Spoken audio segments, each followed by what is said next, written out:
hold ourselves accountable. It is also an opportunity to present new findings and package them in a way that the policymakers, as well as other decision makers, can be able to use it. And we, of course, we are looking at an opportunity to build strong networks and partnerships. More compassionate world. Welcome to the future. A future where wild animals are free from exploitation and suffering. Free to live their natural life in the wild where they belong, safe and protected. In harmony with communities who live alongside them. And for over 40 years, Born Free has been a crucial voice for our animals. From ending the cruelty of captive dolphins and wild animal circuses in the UK, to helping secure a global ban on ivory, Born Free has always led the way. But our mission isn't complete. Our passion and determination is stronger than ever. Nature is still under deadly threat. Globally, wildlife is declining, and more than 1 million species are threatened by extinction. Habitats and landscapes are being decimated by climate change and alternative land use. International wildlife crime is causing immeasurable suffering and driving into our shared impact we will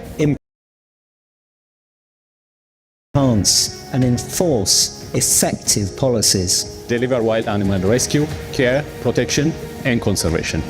Engage and empower communities through education. Increase people's understanding of and connection to the natural world so their actions support, not exploit, the wild animals that live alongside them. Our holistic approach recognises that the future of these individual animals, these species, these habitats and these landscapes are vital to our biodiversity. Ultimately, to the future of us all.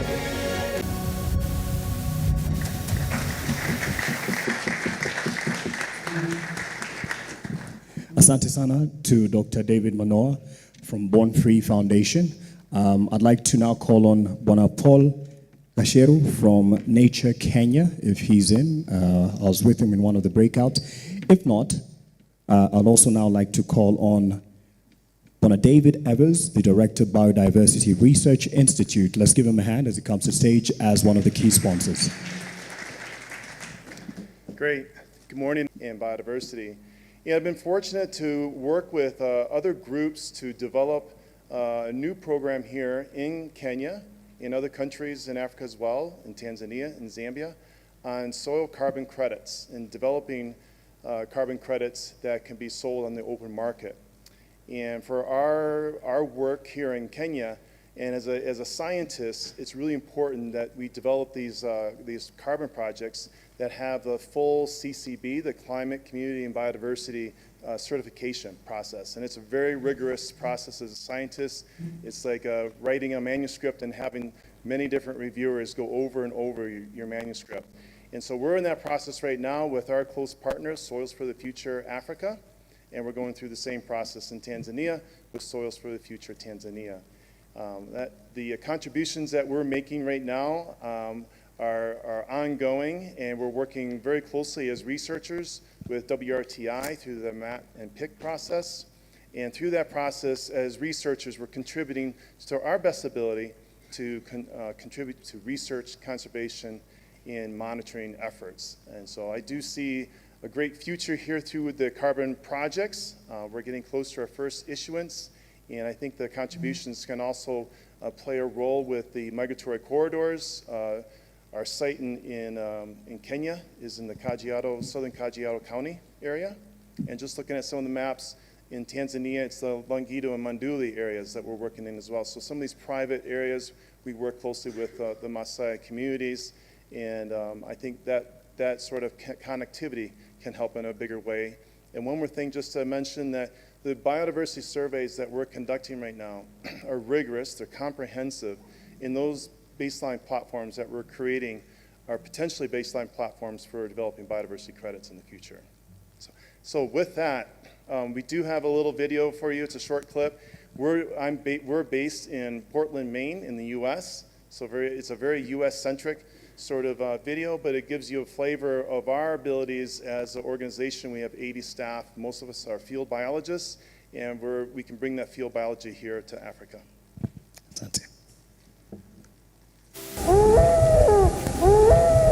Our quality of life is based on nature around us and a healthy nature. Animals that are within that natural community need to be understood or we'll lose them. Loons are remarkable animals in the world. They have personalities, they live long. There's a lot of aspects you can take on to study them over time. David Evers founded Biodiversity Research Institute in Portland, Maine in 1998, primarily to study mercury in loons. 25 years later, it is a world-renowned research organization that internationally assesses emerging threats to wildlife and ecosystems. Their scientific findings help decision makers in government and industry craft policies that conserve resources and protect the environment. I think our niche is really being detectives in the environment, right? And so understanding what's in the system, how can we keep those systems healthy? There's a lot of science that is involved in trying to examine that. Boots on the ground and up in the trees science. Bald eagles, like loons, are susceptible to contaminants. Through studying their health, it helps us understand threats to human health. People care about animals, they care about their environment, they care about their own health, and I think we can contribute to all those sort of needs and interests. BRI, a recognized leader in the study of mercury in wildlife, is working with the United Nations Environment Program and the U.S. State Department to help countries around the globe understand and reduce mercury contamination. As a technical advisor and executing agent for the UN, BRI has completed or is working on mercury assessments in more than 100 countries. Mercury monitoring projects are ongoing on 5 continents. BRI is a conservation organization that has been working for 3 decades on trying to reduce contaminants in the environment and has now really expanded its efforts to focus on broader issues, including climate change.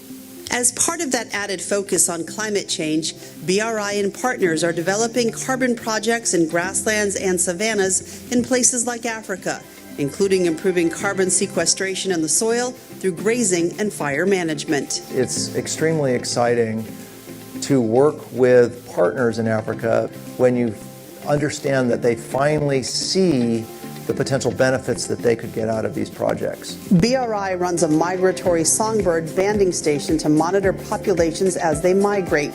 In both spring and fall, BRI scientists capture birds, weigh them, and attach an identifying band before releasing them. You can start putting this picture together of where birds are moving across the continent, which is really cool. Understanding those patterns is key, especially as the world looks to expand renewable energy. We're trying to figure out how to minimize environmental effects of new renewable energy development, but you have to figure out how to balance that against the real need for large-scale, quick renewable energy development to combat climate change. In the past 25 years, BRI has completed 500 projects totaling $100 million for government agencies and private industry clients around the globe. Safety, sustainability, and scientific integrity are paramount to BRI's success. Wildlife need a voice. They can't make policy decisions on their own. We're the ones that have to do that. And in order to make those good policy decisions, you need good science. I think we have a lot of abilities to be nimble, to not look at borders in any sort of way, and to interact with many different partners. We work for the government, we work for industry, we work for the common good.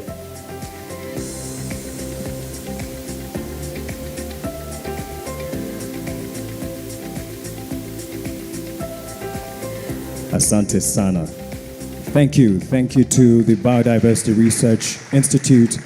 Thank you as well to the other representatives, KWS, the Save the Elephant, Born Free Foundation, and Nature Kenya, who will speak to us tomorrow after the first keynote. Gentlemen, you can stand up. Let's appreciate them alongside the other sponsors who are also in the room. Let's stand up just to have a photo just here in the middle as we appreciate you. You can just move. You can scoot over this side just to appreciate you. Tuwape makofi tafadhali in the support and the work that they do.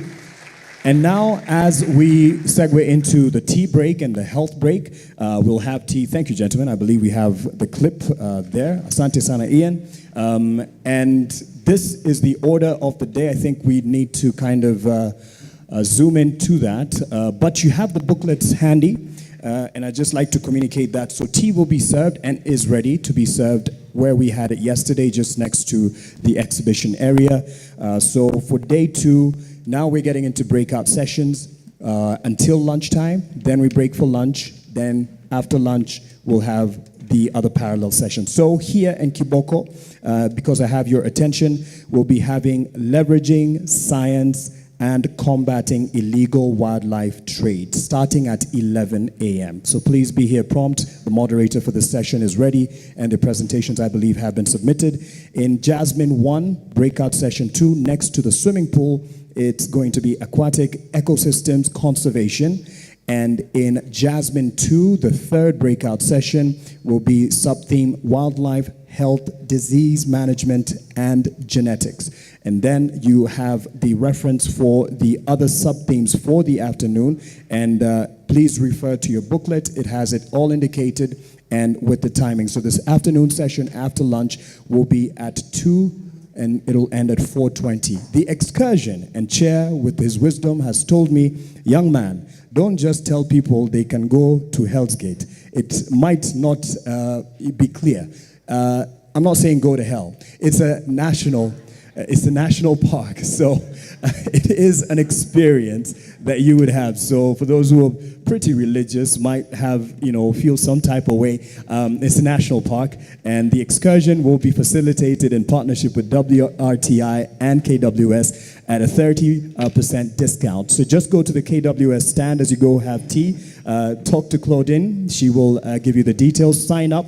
They'll be leaving at 4:30 after the afternoon breakout sessions. Tomorrow, we'll be here 8 o'clock to start the keynote and get into the breakout sessions. I'll be with you as well in the breakout sessions. Enjoy tea, ladies and gentlemen. Asanteni.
the strategies that are used by these transnational criminal organizations, and how we can best target them. Our work is focused on using DNA to assign origin to these large ivory seizures, as well as to match multiple shipments to the same trafficker. We start by developing a DNA reference map of known origin samples like you see here. Here is our reference map. The green circles show where we have samples from forest elephants across Africa, and the yellow circles show where we have known origin samples from savanna elephants across Africa. These are all genotyped over with a large number of genetic markers we call microsats. We use 16 of them to give us a lot of variation to be able to tell populations apart. And when there's a large seizure, essentially we develop a way of sampling the seizures to first identify the two tusks from the same elephant if they're both in the same shipment, so we can put one aside and not analyze the same animal twice. We then cluster all the samples in the shipment by morphological characteristics and sample evenly across each of those different morphological groups to maximize the probability that the tusks that we do analyze are from as many different locations that actually comprise the seizure. And that's very important because if you have biased sampling, it's very possible to show that the samples all came from the same place, but it could be because your sampling was biased as opposed to reality. One of the first things that we were able to discover is that there are essentially three major poaching hotspots in Africa.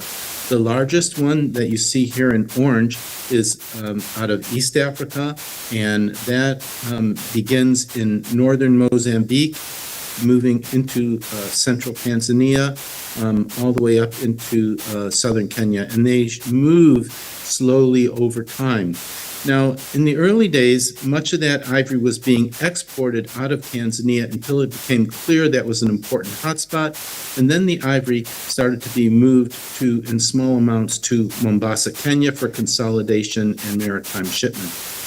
But by early 2013, Kenya had made a large number of seizures, both in Kenya, but also seizures that were exported out of Mombasa made elsewhere in Asia. And they then had a shift where much of the ivory was now being moved to Entebbe, Uganda, consolidated there for long periods, and then moved out to Kenya for transit and into maritime shipment. Similar thing occurred in Central West Africa. You see the hotspot in green in the Tridom, which is essentially comprised of Gabon, Republic of Congo, and Cameroon.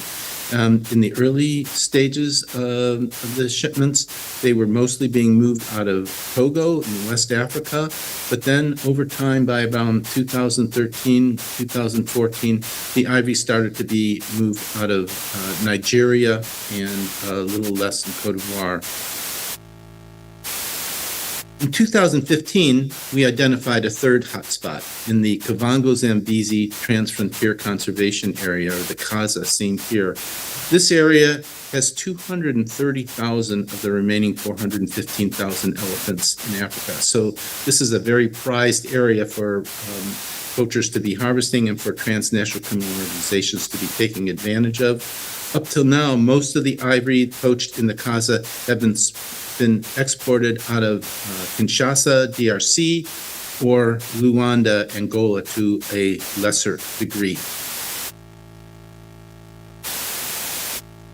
Now, question then remains, how long is the ivory consolidated for before it's actually shipped out, and how much of it is essentially new ivory versus old ivory, perhaps taken from government stockpiles?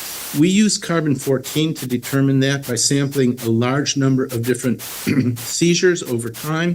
And what we found that in the vast majority of cases for savanna elephants, the elephants were killed, you see them in yellow, within about 2 years before the ivory was actually seized. So it's consolidated for a very long period of time and then moved out. But there was very, very little, almost no very old ivory in these shipments. Similarly, in West Africa, it's consolidated for a little longer. The average there was the elephant being killed 3 years before the ivory was actually seized, up to 3 years. And there was really only one sample that we found that was from a seizure that was from an elephant killed 10 years prior to the seizure. So most of the ivory is consolidated for long periods of time until you get enough ivory to move out into the maritime shipments.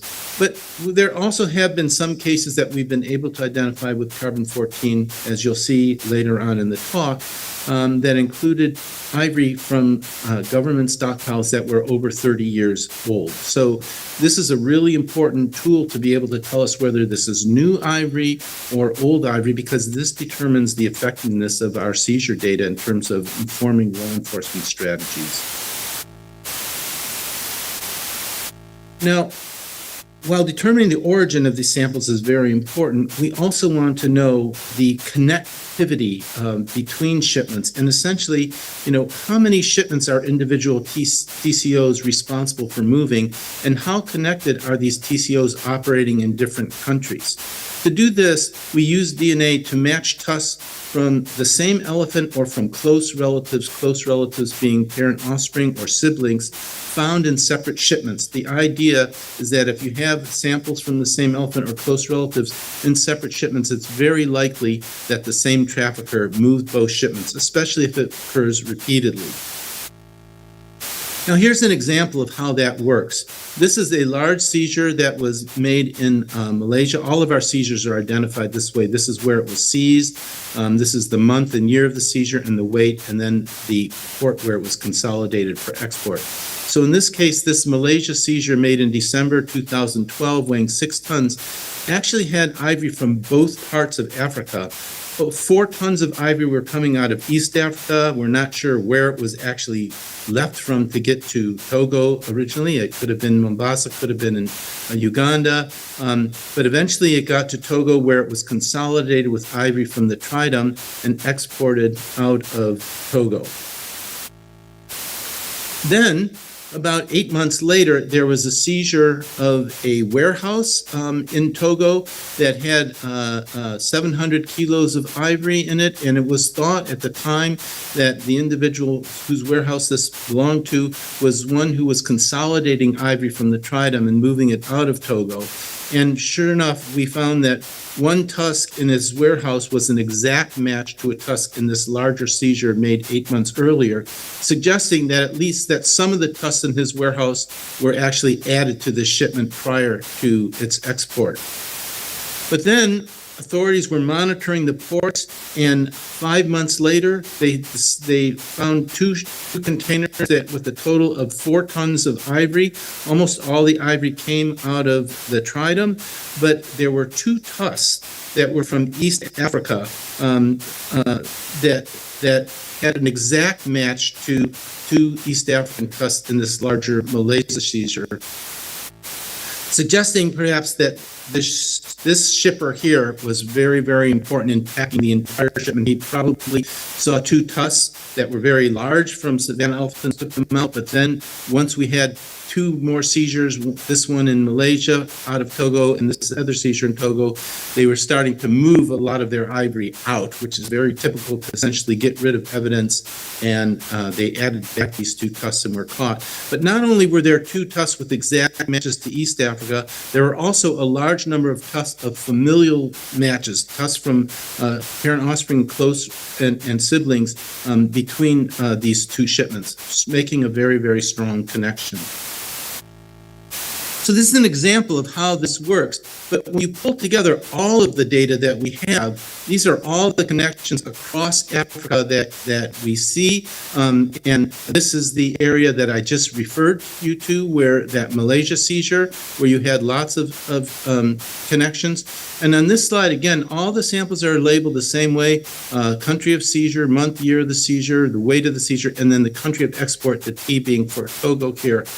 And when you look at these, the red lines connecting 2 seizures means that the tusks from the same elephant were found in both shipments. If it's a black line, it means that multiple tusks from close relatives were found in the 2 shipments. So when you pull all this together, you see that you get connections of these shipments across the entire continent of Africa, which is really quite surprising. And what we want to know is, how does this whole thing evolve? How do they, how connected are these shipments to not only the same trafficker, but to multiple traffickers? And this approach really is what shows us how that's happening. Here in blue, we see a block of tusks that are all of seizures that were all made between 2006 and 2012. You see a lot of connections between them. You see that much of these, there were some seizures that came out of Tanzania, but really most were coming out of Kenya. And look at how many connections there are to the East African side of this Togo seizure that I mentioned earlier. So it appeared that a lot of these shipments, a lot of these seizures were made, and then there was a change in strategy trying to move the ivory instead to a new port of export and essentially moving it to Togo and out. But then you get several seizures from Togo that are occurring, and now we see another shift that instead of moving the ivory out of Togo from East Africa, that the vast majority of ivory is now being moved out of Uganda. So you can see now that all of these seizures essentially are being exported out of Uganda. Large number of seizures, you see huge amounts of connectivity between them, not only within this period of 2013, 2014, but also in earlier seizures, still connectivity to this Malaysia seizure. And much of these shipments in green were really, we believe, were involved Faisal Muhammad Ali. These three seizures we know were very tightly connected to Faisal. This was the seizure that he was arrested in for. And when you look at these seizures, you can see that it's got lots of connections to all kinds of other seizures. So likely he was a very, very prominent figure here in moving this ivory out of East Africa, moving initially from Kenya and then to Uganda and out. Now, when again you had lots of these seizures that were being made, we then, out of Uganda, we then see another shift, which is now we see that shipments, large exports are once again starting to move out of Kenya. We have two big seizures here. One made in Singapore in May 2015, 4.6 tons that we genotyped. Another one that we were unable to genotype, although we tried very hard to get this seizure, that was made 2 weeks earlier in Thailand in April 2015, weighed 3.2 tons, totaling almost 8 tons of ivory. And this ivory, the tusks were concealed in Kenya tea, which at the time was exempt from being scanned at Kenya ports because they were trying to increase export of tea. So it appears that lots of seizures made in over time in a different area, in a given area, and then moving to another port of export keeps continuing to shift to new areas. And in this case, while we only were able to, as I say, genotype one of these seizures, just look at how many connections this seizure has to all these other seizures. And we do know that these two seizures were tightly connected. Again, they were seized a couple of weeks apart, both exported out of Mombasa and Kenya tea. But also, we found 54 sacks that were identically labeled that were the same in both seizures, again, strongly connecting those two shipments. Now, interesting, there was a third shipment that occurred 1 week before this Thai seizure. It was also seized in Thailand, but that one came out of DRC. Were those two connected? Well, we can't tell from this work yet, but as I get further along in the talk, I will make the argument that they too had a strong connection. Now, from this point on, we see another shift occurring, and that you see in pink. All of these seizures in pink, essentially going from 2016 to 2022, had ivory that included tusks stolen from the Burundi government stockpile. And you can see the number of exact matches between them, which means that they were drawing all of these seizures from this period from 2006 to 2022. So over a 6-year period, we're essentially continuing to draw from Burundi ivory, either being taken from that stockpile or a one-time shipment that was being stored elsewhere and repeatedly supplied to these different traffickers. And what's interesting about this is there are multiple traffickers involved here. We find that this first shipment from Kenya was part of a Vietnamese transnational criminal organization that was operating largely out of Cambodia. And their modus operandi was to cut ivory into sections and hollow out wood beams and essentially seal them in paraffin wax and ship them. This is seen not only in East Africa, but also in West Africa. Here's a seizure in Cote d'Ivoire similarly. And all of these seizures in yellow here also were in hollowed logs. Most of them were seized in Vietnam, although this one from Cambodia, coming from both East Africa and West Africa. So big criminal network moving all these shipments, including this one with Burundi ivory. But then we see these two shipments that had Burundi ivory that have a completely different transnational criminal organization operating. This one largely is responsible, was the work of Mwatsu Kroma. This was the seizure Kroma was first prosecuted for. This was another seizure in South Sudan that also is very much tied to Kroma.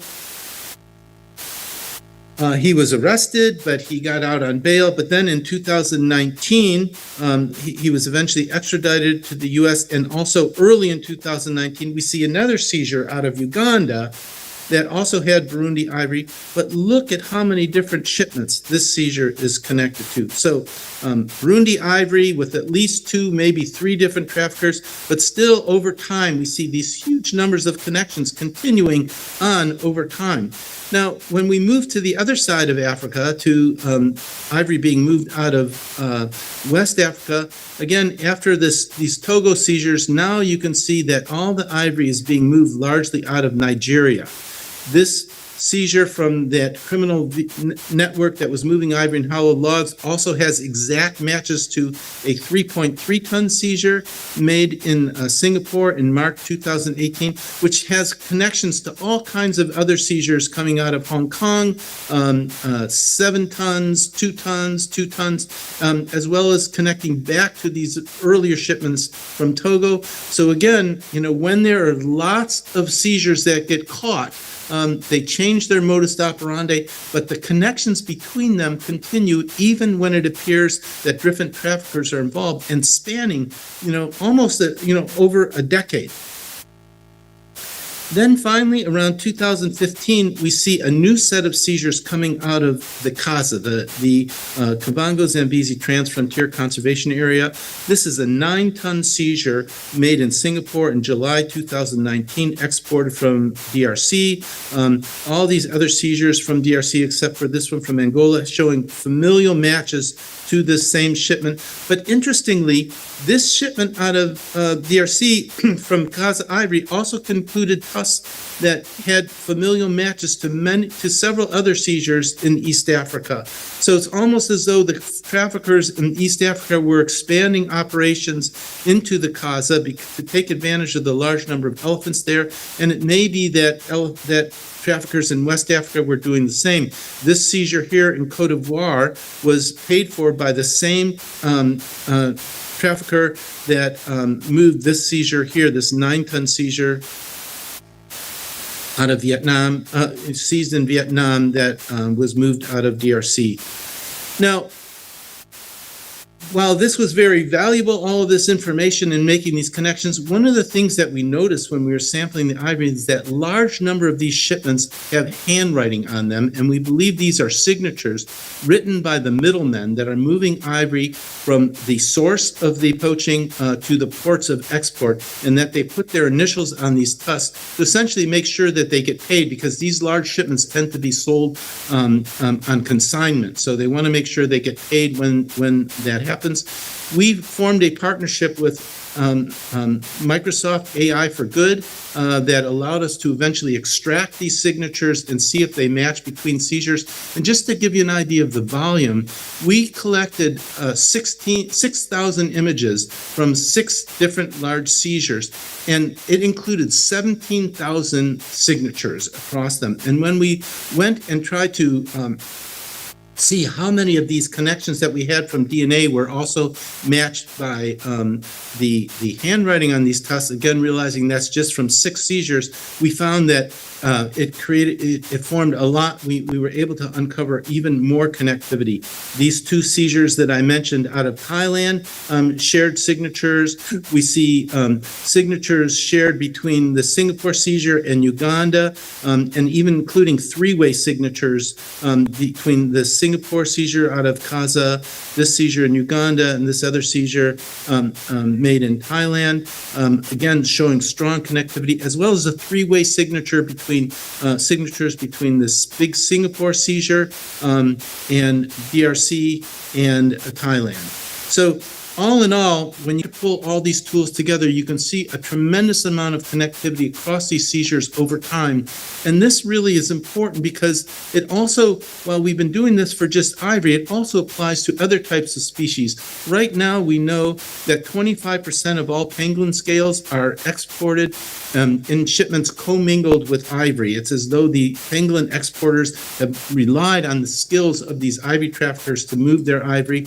And very often timber is the cover load of these shipments. So 3 of the most high volume products moving out of Africa, all of which have significant impacts in the environment, are all being moved together and sometimes out of separate locations and consolidated into a big shipment. So to conclude, we find that these transnational criminal organizations have devised many clever means to assure trade with low risk. The trade is transnational, capitalizing on growth in the shipping industry. The stockpile theft is also occurring which further exacerbates the risk and the challenge that we're facing. And understanding these transnational criminal organization strategies is the best way to counter their efforts, and science provides some of the best means of doing that. It's important to note this requires very, very well collected vouchered reference samples of known origin animals. If we want to do this work, we got to do the work to collect the samples. And countries need to analyze their seizures in a timely manner to maximize the effectiveness of this information. We need to stay on top of this if we hope to stop the transnational criminal organizations from ravaging Africa's natural resources. Thank you very much. I apologize for not being able to be there in person, but I understand questions will be sent to me and I look forward to answering them. I wish you all the best. Good day. Wow. Let's appreciate Daktari again for that nice piece of work. I think it's worrying that East Africa remain one of the major source of also very worrying that the carbon 14 is indicating that some of those stockpiles are coming from some governments. So I don't know whether the traffickers are also leveraging on science. So we need to up our game on this. So the next speaker is Pauline Otoli, who will be sharing with us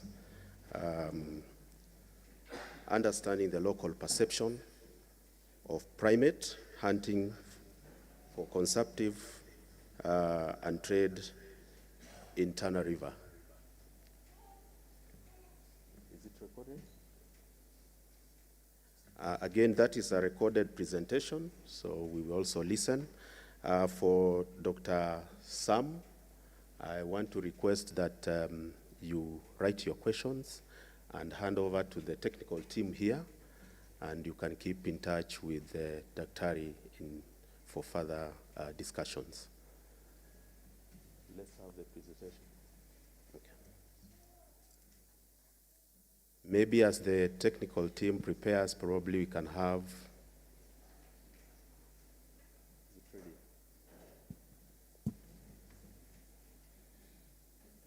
All right, let's listen to Pauline Otoli.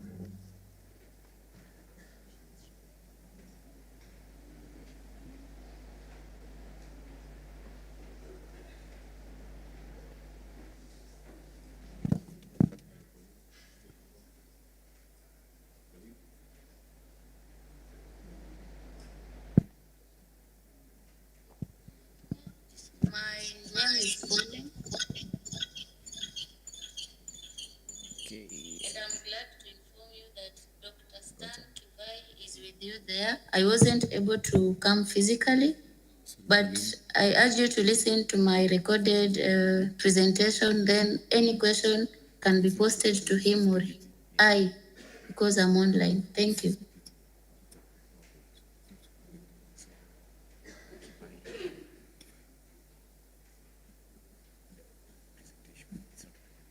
Kenneth, to you, please. Do we have Kiva in the house? Please, your colleague says you will take care of that. Hello, Kenneth.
River. So I'll be taking you through the title, Understanding Local Perception of Primate Hunting for Consumption and Trade, with the insights of the Lower Tana River, where we find the critically endangered Tana River mangabe and the red colobus, as you can see in my first slide. Next slide. So the outline of this presentation will be the introduction, methodology, results and discussion, conclusion and recommendations, and then acknowledgement. In my introduction, I'll take you through the population trends of the critically endangered Tana River red colobus and the Tana River mangabe. And over the years since 1972, we have witnessed a decline in these populations. With our recent survey in 2023 in 30 forest fragments, we found that both the Tana River red colobus and mangabe populations were around 1,000. And later in the same year, we surveyed that 33 forest fragments, whereby the populations had really reduced to around 200 and 100 respectively. And when we compare these surveys with those done with Karere in 2004, we find that the social groups of the Tana River mangabe in the middle lower Tana River had 13 social groups, but in the year 2023, we found that only 3 groups were remaining in this region. So that means that the populations of these 2 endangered primates are really declining. Next.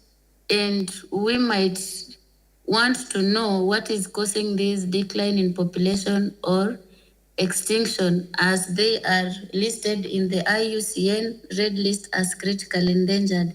One of the main threats is rapid human population increase. With the rapid human population increase, you find that there is need for more resources, and this causes pressure to both forest habitats and the primates themselves. And also, we find that there is a reduced proximity of human and primate interaction, and this interaction causes primate and human conflict. Also, the Tana River is rated among the high poor counties in Kenya.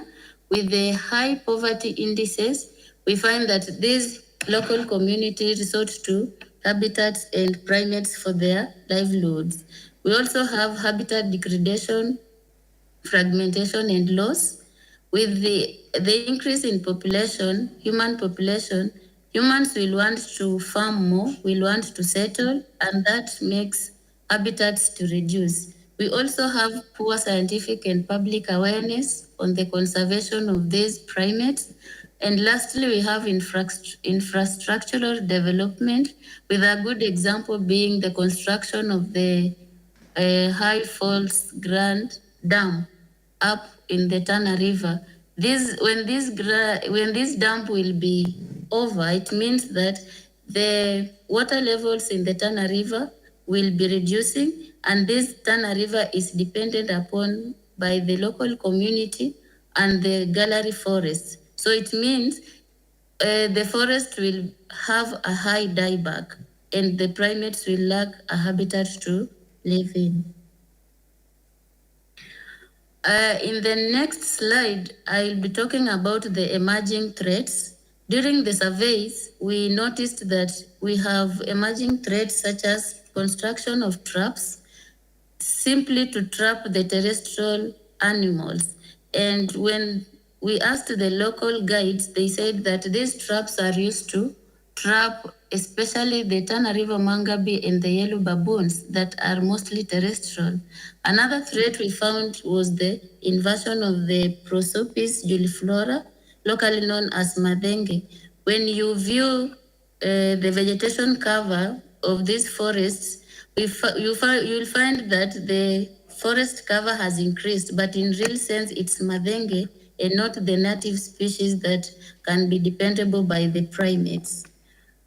Among other threats, we find that there is harvesting of timber for economic purposes, making of charcoal for economic purposes, felling down trees for agricultural practices, burning of the forest and bushes for different reasons like establishment of settlement, cutting down of trees to make canoes that will help the local community cross the Tana River, and harvesting of the Phoenix reclinata branches to make the local brews that also contribute to the decline in the population of the Tana River primates. So in this study, our study area was between Wenje and Onkolde, where we have a high population of primate species, as you can see in my map. Next. During data collection, we used cluster data sampling because the local villages in Tana River are in clusters, and we visited 14 villages and collected data using the questionnaires, where enumerators guided the respondents through the questionnaires. We found 108 respondents, both male and female, and excluded those below 18 years because of ethics. And then we analyzed this data using descriptive statistics. So we were interested to know if the local community knows that the primates in the lower Tana River are threatened. And yes, 88% of the respondents said that the primates are threatened, but 6% were neither aware nor said that primates can be threatened, because they confessed that the yellow baboons they are used to, there are so many and need to be reduced by the government. Next. And therefore, since they had acknowledged the threatenment, we wanted to know, do they know the threats that face these primates? They said yes, and deforestation was among the first threats that they mentioned, giving us almost 18%. Logging, that means for selling of timber, was also high. Deforestation that is habitat destruction was also among the top 3. But at number 4, we have hunting of these primates, and these among the threats that were not initially reported. Even if we look at the published data, hunting is not there, but now it is acknowledged by the local community, meaning that the local community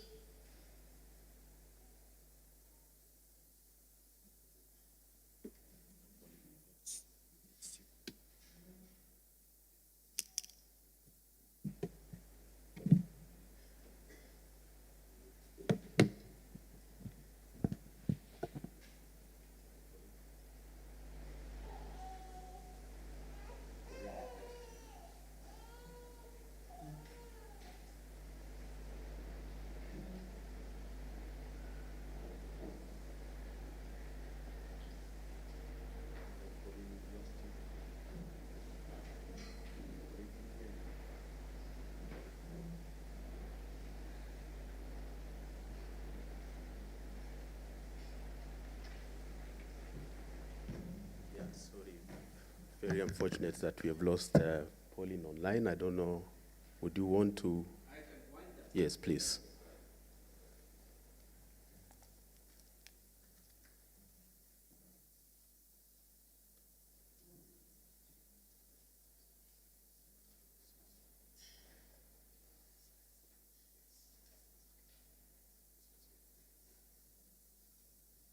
So, sorry for losing Pauline, but I can actually continue where we've reached. I think from the data he's presenting here, the main take-up thing is the hunting thing, part of it. It may seem very insignificant, but this is a direct threat to these animals. You are off-taking animals. So what that means is, for a very for two species that are critically endangered with very few numbers, that will actually end up having very negative consequences, given that hunters are likely to go for large animals which are actually reproducing. So just move next. So the other thing which is projected there is actually to get the knowledge of primate hunting by the local communities. Given that primates are actually very close to humans, even for the people to acknowledge that we are eating primates, they must have already been used to that. And then you can see the numbers in terms of the people who are actually voluntarily saying that they are eating primates is actually about 45%. And the few who are saying they don't eat, if you go there, you will hear, like if you are in the lower, you hear, we don't eat them. The Malachini eat the primates. You go to the Malachini, which are the Pokomos in the lower, they tell you, wale wajundi wanakula. So that tells you the problem is already there. Next, please. This is the preference of how people are, like what they are targeting for boot meat and for their consumption. And I don't know whether Pauline has put prices on these, but you can see the Tana River Red Colobus and the Tana River Mangabey. Probably it's not, they don't say they prefer it, but the traps you saw, the rafts, they are actually targeting the Tana River Mangabey. But when you ask, how much do you sell these things? The most priced monkey is the Sykes monkey, costing around 5,000. They voluntarily tell you, I will give you a goat in exchange of a Sykes monkey. That is how serious it is. Look at the yellow baboons, which are thinking they are very abundant. If you catch a baboon down there, you will go home with 3,000 shillings. So it's not really a very pleasant situation. Next. This is just a pie chart, which tries to indicate why these people are saying they prefer eating primates and not other things. There is the aspect, like they are delicious. I don't know how delicious they are, but also drawing from the examples from other places, we've done similar studies in Kibwezi. In Kibwezi, they have, they don't call it monkey. They call it that thing which feeds well. Those who understand the language, the local Kamba language, they call it Kayaneza.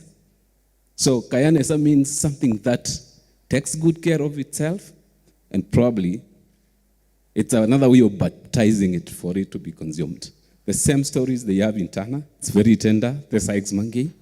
But now we don't, we are yet to get the reasons why they are going for other animals. But it's also readily available. People have hunted all other game meat. And now what they find in the forest around is only primate. And given that the issue of food insecurity is really biting, especially in the Tana River, at times you find them collecting the same food the baboons are eating at some times, and you just pity them. So we need to address the issue of food insecurity in line with that. Next. Maybe as part of discussion, I will just try to go through what she has presented there. But one of the take-home message is, like I mentioned yesterday, we used to think primate bush meat consumption and trade is a problem in Western Kenya, West Africa and Central Africa. Hardly do we know we are catching up with this. I think Dr. Mohamed is here. He will tell you it's very hard for you to see a baboon a la Bukosokoke. When we used to have the Angolan colobus there, people have handed them to local extinction. This is a pattern we never used to see in Tana. For the last over 15 years we've been there. It's now coming out very strongly. So we have to address it, and we have to highlight about that. It's sad because it's targeting the critically endangered primates, which, like the colobus, are also very much used to people. And now, as Rosa Bayo will be presenting, they are very common in the agroecosystems. So if people turn to these, and they are still living with them, it will be a serious problem. Again, the other thing, they mentioned the aspect of diseases.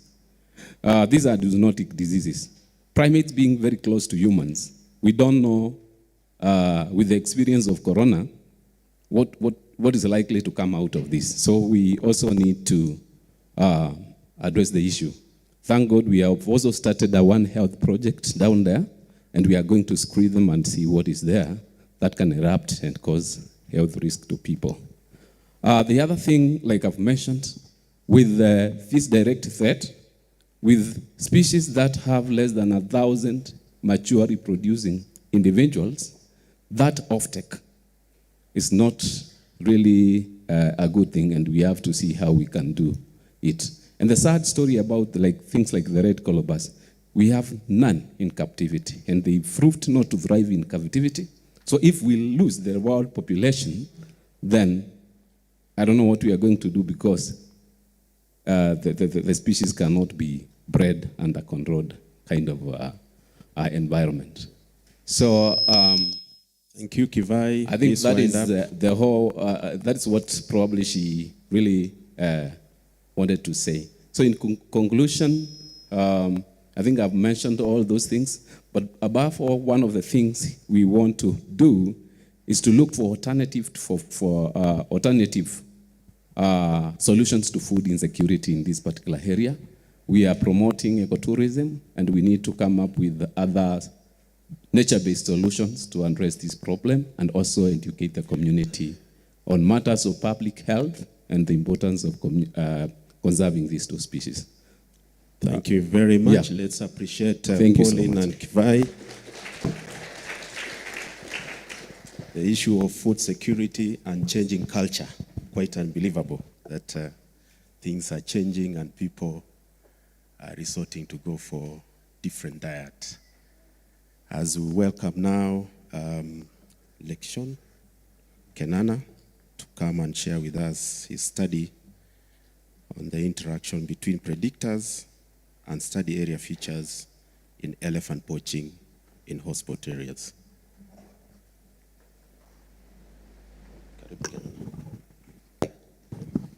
Thank you very much. I would like to request, I don't want to say next, if it is possible, maybe I could have the laptop. Sorry? Oh, yes. Okay, fine. I will begin my presentation. Thank you for the honor of allowing me to share with you. And where you are, what surrounds you, in other words, the context of where you are determines how you perceive things. So just to set stage for my presentation, I would like to give a story that illustrates context. We are talking about the elephants. And so a story goes like this. There were 6 blind men. They wanted to understand what an elephant is. So in the interest of time, I'll give you a story about 3 of them. So these six blind men, an elephant was brought to them. I believe this must be India, because African elephants, bringing them close to people might be a big of a challenge.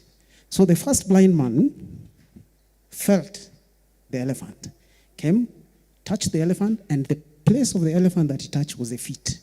So wrapped his arms around the feet and felt it. And in his mind, it's a long pillar. Then the other blind man came and he touched the side of the elephant. And where he touched the side was on the abdomen, and he felt, it's a long, long wall-like. Then the third person, the third blind man, unfortunately could not even locate the elephant. So he tried to feel around and then by chance got hold of the tail. And when he got hold of the tail, he felt the tail, it's like a rope. So the blind man started discussing about the elephant. And then they said, the first guy said, I know what an elephant is. It is a pillar. And then the other guy said, what do you mean a pillar? What do you mean a pillar? And then he says, like a tree, a pillar. Then the elephant is a wall. He is a wall. And then this third guy says, you guys, what are you talking about? An elephant is a rope. And so clearly they started fighting. Then luckily there was somebody around them. And this person was like, hey, hold on, guys. All of you are correct. What matters is the context. Context, context, and where you are. So welcome to this presentation. We are going to explore contextual modifiers in explaining elephant poaching hotspots. And I'm going to present on behalf of my co-authors, Martijn, Frank in the Netherlands, and Yusuf, who is here in the audience, and myself. My picture is here with me. I'm the real deal. So welcome, and let's dig in. So of course, we begin with a narrative that we know about, that the elephant, as long as, and along other wildlife species, have been on a decline trend, both in numbers and also in range. And this decline, we all know, principal cause is about habitat loss and its various constituent of habitat, loss, fragmentation, land uses, and all that. Poaching is also one of the key causes of habitat loss, as well as increasingly nowadays human-elephant conflict. And I'll just talk about poaching, the poaching aspect. Well, poaching is a problem, ideally, because it entails protecting very large areas of elephants, where elephants roam, while we need resources to do that. So often we are limited, either by rangers, by conservation, people who are working there, the equipment, even the strategies and policies, we always are resource limited, yet we have to take a very big area of protection to do. So it's always a balancing act between resource limitation on one end and a large area to cover. So guys thought about, okay, so in terms of poaching, what can help us to address these things? And one of the suggestions that has been suggested is that predictors can leverage to help tilt this balance and help us to do effective anti-poaching. And a number of predictors have been identified. For example, patrols and law enforcement like rangers, proxies and ideas of vegetation, population density, rivers, roads, and even the elephant densities. We can use these things so that they can help us to understand where poaching happens. Then we can target those hotspots, and we can also, optimize allocation of the resources that we need to do, which are always scarce, and also to identify the times and there. But unfortunately, there's a problem. These predictors, they sometimes speak different things across the context.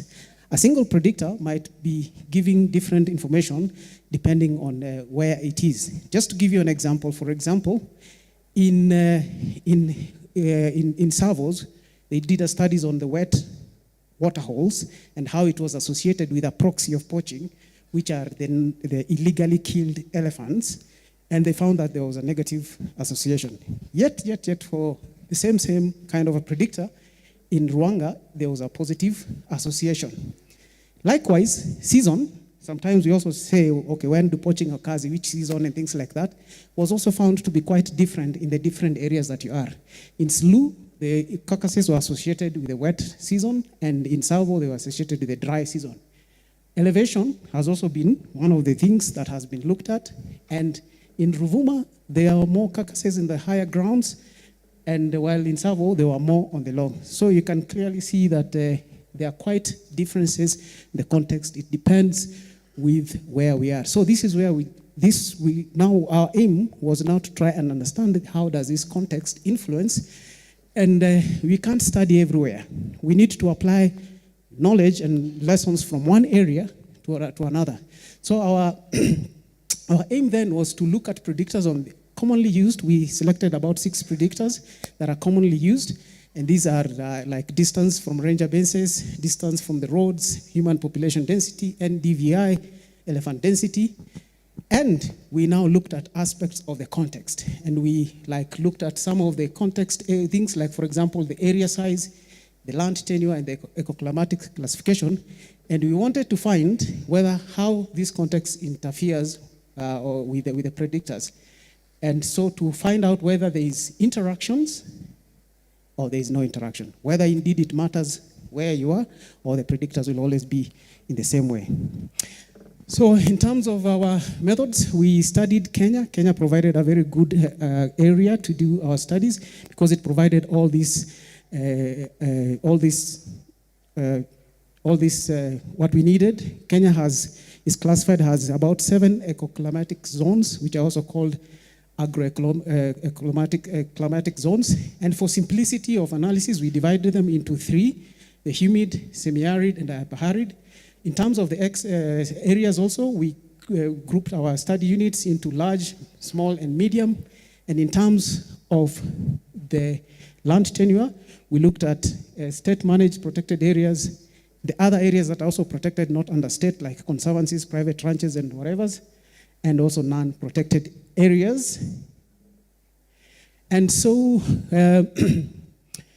we are still on the methods. So this is how we did our analysis. We started our response variable. What we looked at is the numbers and location of illegally killed elephants. We obtained this from KWS. We had about 1476 records that had very clear, well-spatial referenced coordinates between the years of 2006 to 2017. And in terms of the covariates, we had the 6 that I've already mentioned. How we process them for the ones that could be represented as shapefile vectors, as points or line features, we created a distance surface and extracted to 1 kilometer grid square.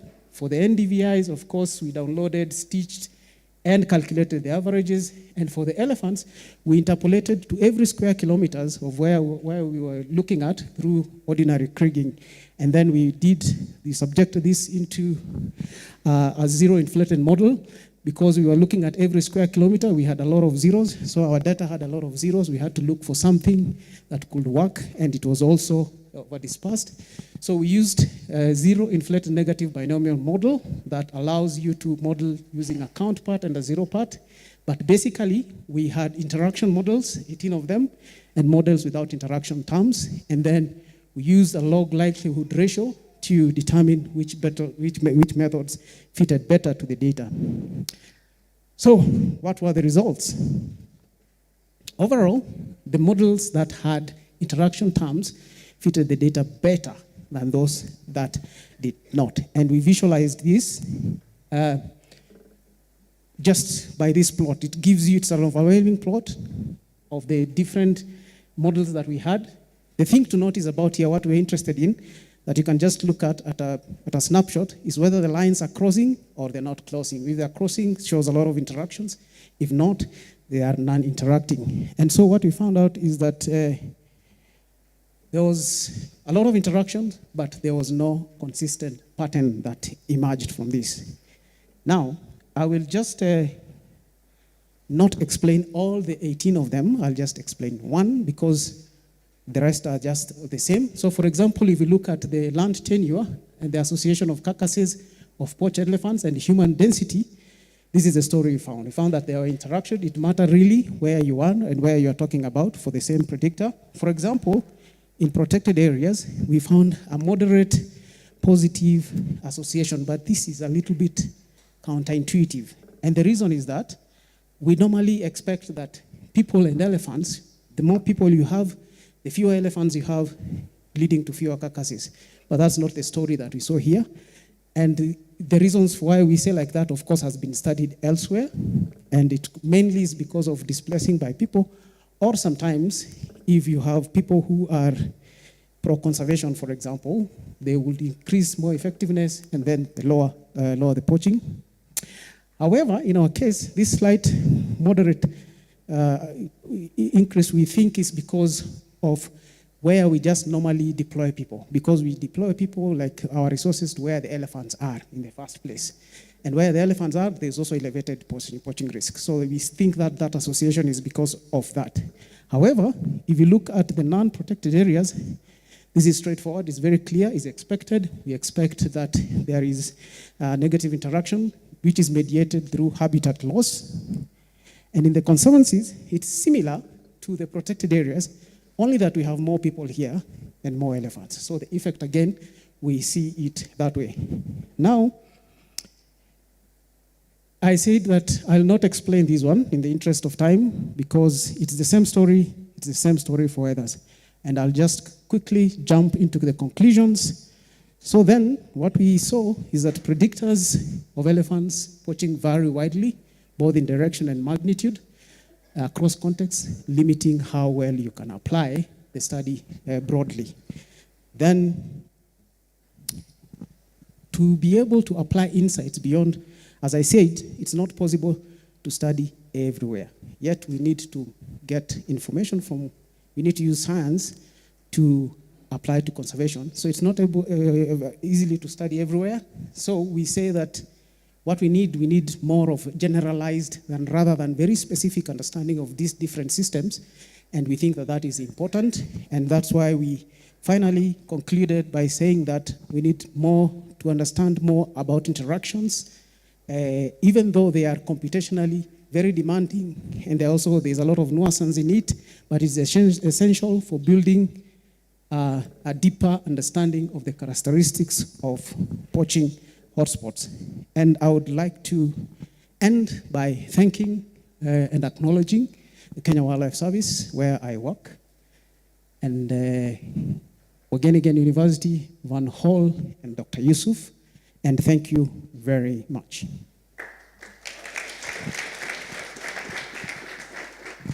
Thank you very much, Kenana, for that nice presentation. It means that if we want to use the predictors, there are no shortcuts. Modeling has to be done, and I can't put that into context more than what Kenana has explained. Our next presenter is Cheryl, who will be talking to us about food safety practices. And I think that is connected to what Kivai and his co-author were talking about, the issues of bushmeat in Tana River.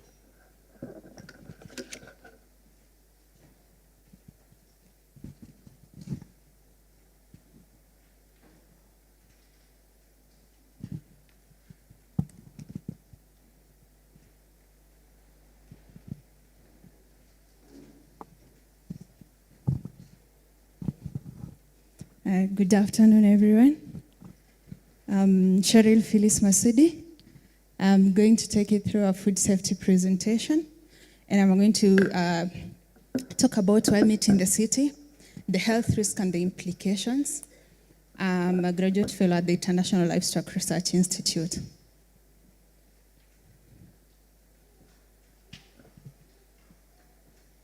So, bushmeat, it's such a, I think in the Kenyan context, it's such a tricky topic. It's a topic because it's an illegal practice, and investigating it it's not just complex, but it brings about a mix of feeling of balancing what's really ethically right and what's not. And that's, I think, is the situation in the whole world. When you consider like bushmeat, it's actually very important because studies have shown that if you remove bushmeat from the foodscape context, then around 15 countries in Africa are at the risk of worsening their food security situation. But then if it continues to be in the foodscape system, then there's risk of biodiversity loss. And then what that means is that eventually it goes back to the effect on food insecurity. And there have been reports in the Democratic Republic of Congo that due to biodiversity loss, children are already suffering from malnutrition because they cannot access bushmeat. So it eventually take us to the other side. But then that does not limit the fact that bushmeat provide about up to 70% of household proteins in the global south. And it's also a source of income, medicinal and also cultural embodiment to most of the societies in the global south. But then, apart from the importance of bushmeat, it has also got health implications. And it has been shown that Africa leads in wild meat-borne spillover events of viral origin.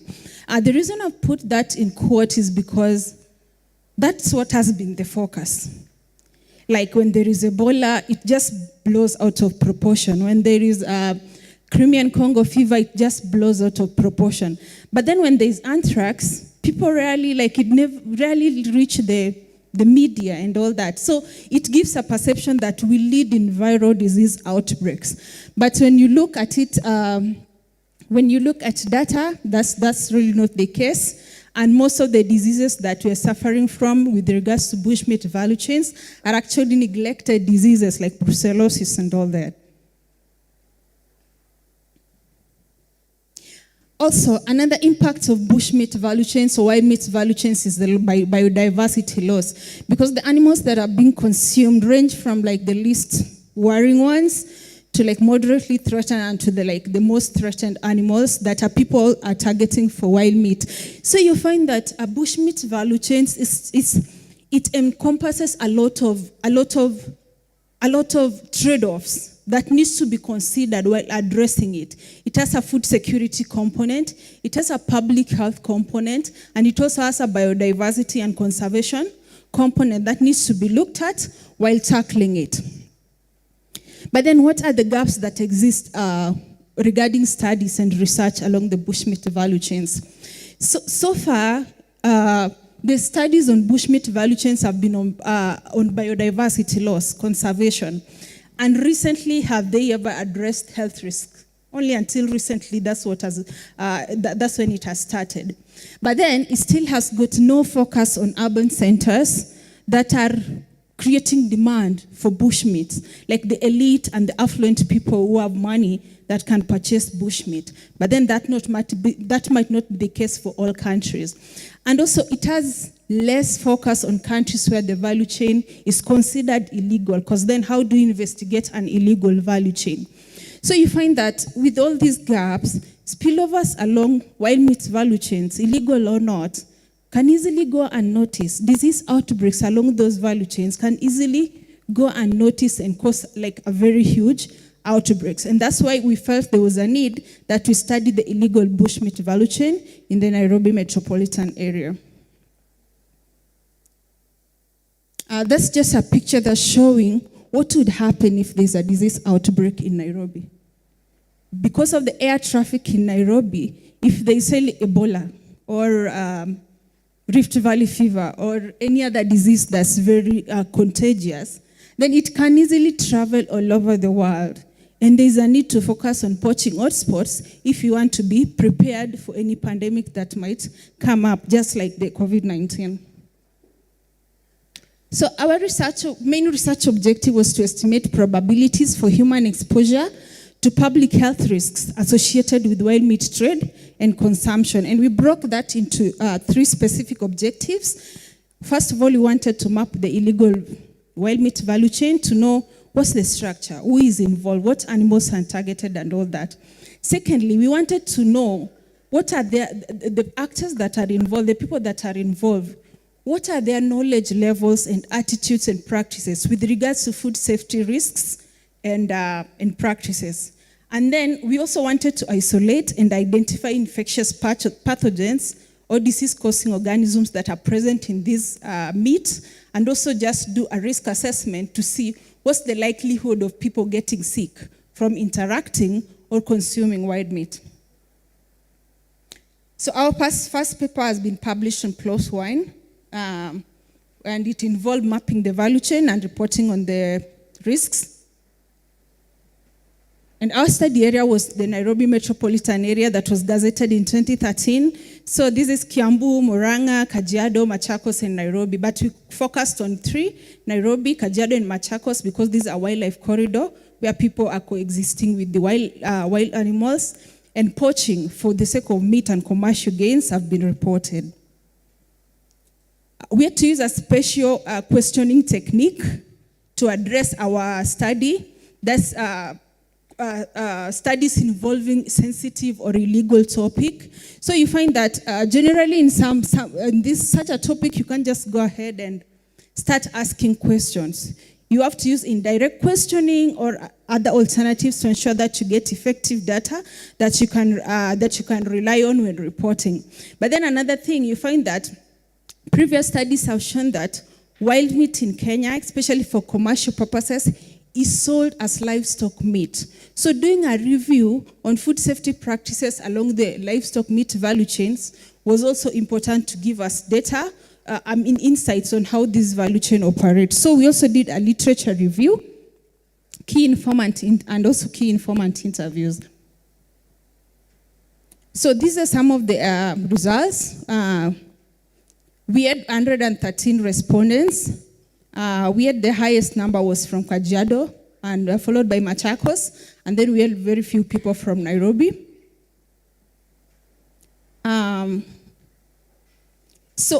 Because this is an illegal study, some people refused to participate. So we approached 125, 12 refused to participate, and we engaged 113.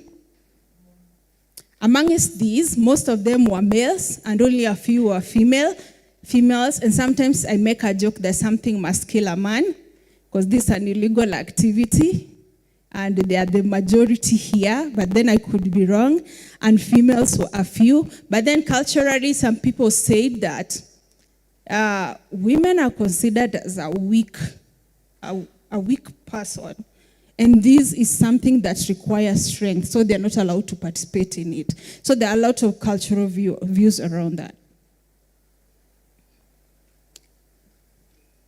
Also, I was just trying to characterize the people that I interviewed, and we found that most of the people that we interviewed were consumers, like they're poachers who they poach wild meat for consumption, for subsistence purposes. But then those other groups, bringing a picture where these people interact with each other in their day-to-day engagement along the wild meat value chain.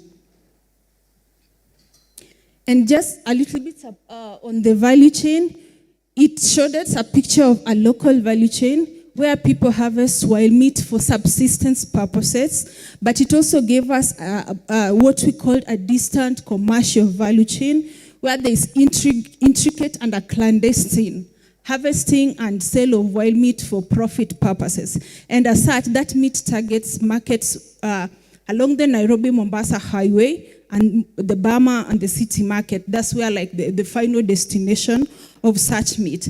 And in the distant market value chain, for commercial purposes, this meat actually targets consumers who really do not know.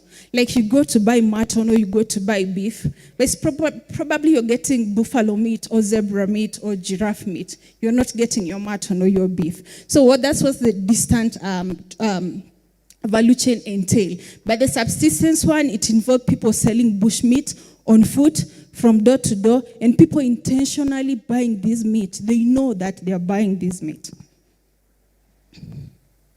So we look at the spatial characteristics of the value chain, and as I said, wild meat comes from like the poaching hotspots, Mashuru, Kilonito, Turuto, and then the target is along the Mombasa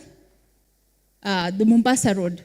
Yeah, which is a major highway in Kenya involving a lot of truck drivers. And that is worrying because if I'm a truck driver, then I consume bush meat at Makindu that had a virus or a bacteria that's infectious, I can easily take that disease to Uganda, even before the outbreak has been traced that it actually originated from Kenya.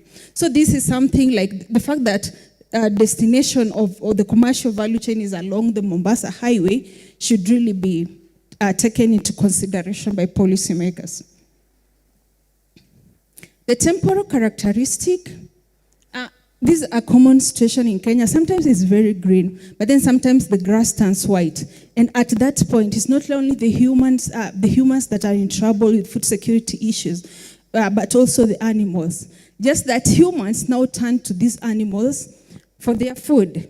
And that's when the value chain activity increases. Like one of our participants said that during the drought seasons, majorly from September, almost February, the wild animals move and stay around human settlements from their conserved areas due to hunger. Death of livestock, due to hunger, death of livestock and presence of the wild animals, we are forced to make them our meals. We are forced to make them our meals. So that's about subsistence, consumption, driving wild meat value chain activities during the dry season. Also, there's prevailing market demands, especially during the festive season, that also fuels the illegal practice. I have 5 minutes. What alternatives can we do about this? We suggested that using crime-reducing activities such as Kazi kwa Vijana during these periods of high-risk activities can actually prevent people from engaging in this illegal practice. What's forcing them to do this is food insecurity and lack of livelihoods. So if you provide employment, then it's possible it can negate that driver. But secondly, can we consider other options? For example, using edible insects as feed and food. For example, when people say that we go for wild meat because poultry or beef is expensive, then if we subsidize the cost of feeds, then beef or mutton can be cheap for people to access. But following what our presenter said, that there are people willing to exchange a goat for a primate, then that's now questionable. That recommendation is now questionable. Animals that were targeted were mostly ungulates, and this is because they want them to simulate beef or mutton, so something that's closer to that. But then it shows us that as policymakers or public health people, where should we focus on when doing disease surveillance so that we are prepared for any outbreak that might come up? And as I said, if it's ungulates that are targeted most, then the Artiodactyla there are leading in bacterial and parasitic infection. And that shows what type of risks we are headed for if that trend continues. And our report also mirrors the one that was reported previously along the Kenya-Tanzania border. And about limited knowledge of specific health risks, let me just rush through these. So people had fair knowledge that consumption and participating along the value chain would lead to health risks, but they were not specifically aware of what are these health risks. A few people could say anthrax, typhoid, measles, and measles there is worms really, but they refer it as that. But other people could only mention clinical signs, but not the specific disease. And that could easily be summed up like people really having poor knowledge of the health risk from wild meat. And they did not know that even by interacting and handling wild meat, you can actually get infections. There were poor hygiene practices. Can I ask for a little bit more time because I'm a special need person? I'm struggling to breathe right now. Yeah, thank you. So people are not complying with wearing of personal protective equipment, lab coats or gloves, so they directly handle meat that could have blood. Also, they were eating meat from animals of unknown causes of death. And as we know, diseases like anthrax, we get them from consumption of meat from animals that died from unknown causes of death. And the practices that we report also mirrors previous practices that have been reported. And I'm just showing the value chain and how people interact with meat, who kills, who carries, who sells, and who eats. And the other picture is from DRC of Congo, carrying a bushmeat in sack. And it mirrors, that's from Kenya. Bushmeat is being carried in sack, and in some situation, people actually line the bushmeat against their body, and then they put on a jacket just to conceal so that they're not identified. I'm almost done. just much on the poor food safety practices and how unhygienic packaging is. And about our pathogens, we identified 2 pathogens. That's E. coli and Coxiella brunetti. Coxiella brunetti causes malaria-like symptoms in people. It's a disease that mostly go undiagnosed, but it's a priority disease in Kenya. So we identified this pathogen in bushmeat at a prevalence of 11%. We also identified E. coli. E. coli is responsible for a lot of diarrheal deaths in Kenya, especially in kids. And the fact that it's present in wild meat that could be sold to me unknowingly, then it's worrying. ETEC is currently getting a lot of public attention, enterotoxigenic E. coli, and its presence in wild meat that is being sold along our value chains means that there could be in the future an increase in diarrheal-borne diseases. That's just more data on the prevalence of diseases. I must recognize that we use a very small sample size for this because we are collecting our samples opportunistically, so that's expected. So in conclusion, there's an illegal value chain that exists in the Nairobi metropolitan area, but researching it is very complex. Ungulates are primarily targeted along that value chain. And we noticed that increased value chain activity happens during drought and during festive season. So when doing disease surveillance, those are the periods that we should target. There is limited knowledge along that value chain, hence people should be educated on health risks along with the wild meat value chain, and probably that could discourage participation in the value chain and help increase conservation. And the role of the law. What role is the law playing in advancing public health mitigation along that value chain? So I've talked about recommendation as I was talking about conclusion, and just to recognize some of our partners, the GIZ, Wageningen University, ILRI, WHI, Smithsonian, KWS, and University of Nairobi. Thank you so much. Sorry for taking too much time. Thank you so much. Thank you so much. I think, again, I don't know where safe the meat lovers, I don't know the best place you can have your meat. I don't know whether it is further north with that presentation from Cheryl.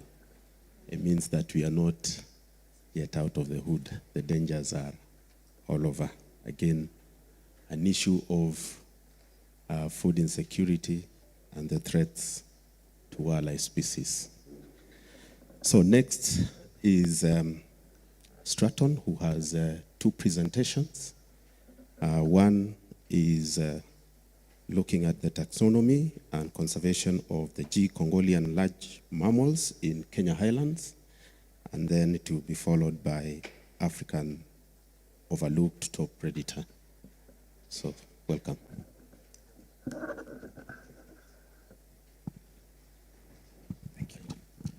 Thank you, Dr. Manoa. And thank you to you all for sticking through this. I know it's right before lunch, and my apologies in advance for you having to listen to me give 2 presentations back to back. My name is Stratton Hatfield. I'm giving 2 presentations. The first presentation is one I'm giving. I'm affiliated with Wageningen University, but this is not a research presentation per se. This is a presentation that I put together because I really care about this topic personally, and I think it's an area that we all need to collectively dedicate some time and effort towards. This is a group of animals that I'll explain to you a lot about today that is completely understudied in the country. And perfect, thank you. And I think that they would benefit greatly from a kind of, renewed is the wrong word, but an interest in their conservation. And so, yeah, let's get started. So I think the first question you all are probably wondering is, what is a Guinea-Congolese large mammal? I mean, it's quite an interesting phrase. I mean, one, we're not in Guinea, we're not in Congo, we're in Kenya. So first off, the Guinea-Congo biome is an enormous area of tropical forest that's in Central Africa. So primarily, if you're looking at the screen, the large central green area and then expanding out into Western Africa. essentially what happened, and I'll explain a little bit more about this later, is that about 10,000 years ago, 15,000 years ago, these forests used to be much more expansive, and then they have dried up. And essentially what they've done is the last remnants of this forest type are still kind of left on our water towers in the Kenyan highlands. So this is the distribution of mountain bongo, bongo broadly. And what you can see is that the bulk of their range is in the Congo Basin and then in West Africa. And there's a few isolated populations left in Kenya, and they're stranded kind of on top of our water towers. And so the definition of a Congo-Guinea mammal is one of these animals that has been left stranded by this receding forest. And the 5 water towers of Kenya are really the home of the majority of these animals. I use the word large because there are many more than the 8 that I'll talk to you about today. The 8 that I'm presenting to you today are arbitrary and just based purely on my interest in them. And so the 5 major water towers in Kenya are really the home of these kind of stranded large mammal species. Now, I'd like to start the presentation by tackling an important question, which is, what is a species? And I don't plan to answer that question today. But I really enjoy the definition that was given by Kevin DeCaros in 2007, where he said, a species is any separately evolving metapopulation lineage. And what I like about this paper is that he says that actually the definition of what a species is not controversial. What's controversial is where species begin and end, right? And I think that that's a really valuable thing that we need to take forward today. So where does one species end and another begin? For those of you that know me personally, I am a very, very passionate bird watcher. I love everything to do with birds. I was on a birding trip in Tanzania a few years ago, and I photographed these 5 different species of white-eye that are, by coincidence, stranded on top of different forest islands in northern Tanzania. The bird world has an extremely progressive and advanced taxonomy, so we split things like it's going out of style. And I personally am a splitter, if you understand splitter and lumper, so I don't believe in keeping things that are kind of similar together in one species. I believe in breaking it apart, but more on that later. So all 5 of these very similar looking birds, we consider different species in current avian taxonomy. So why is good taxonomy important? Why does it matter that we know where one species begins and ends? Well, I think the biggest reason is we use the species concept to structure our understanding of diversity. So what I mean by that is the species concept isn't imaginary, but where one species begins and ends is. And so the underlying principle of kind of how we view nature is based on the concept of a species. I'm listening to talks today about forest elephants and African elephants. That's a recent split, and I want to celebrate the Giraffe Conservation Fund's recent effort to split giraffe into 4 different species, because that increases our ability to communicate about diversity and understand diversity. But species is really something that only us as humans can really talk about, which I find quite interesting to think about. The species concept is also one of the foundations of policy and communication. And so if we don't understand what a species is or where species begin and end, it's very difficult for us to talk about them, and it's very difficult for us to build policy around those species. And I'd like to give an example of this particular animal right here who was mentioned by, I forgot the name of the gentleman who presented yesterday on primates, but this is the southern Patas monkey.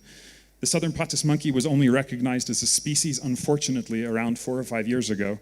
It looks like that because of the lack of interest and recognition in this population as an actual species, we let them go extinct in Kenya, which is extremely unfortunate. They're now only really found in Serengeti. The numbers are potentially as low as 30 individuals. And so we're looking at a large mammal extinction in one of the biggest conservation areas and most famous conservation areas in the world. And purely, I believe that's because its taxonomic status was not appreciated. And yeah, it's quite alarming. So how do we go about thinking about what is a species in a more modern and progressive way? So taxonomy is unfortunately a dying science.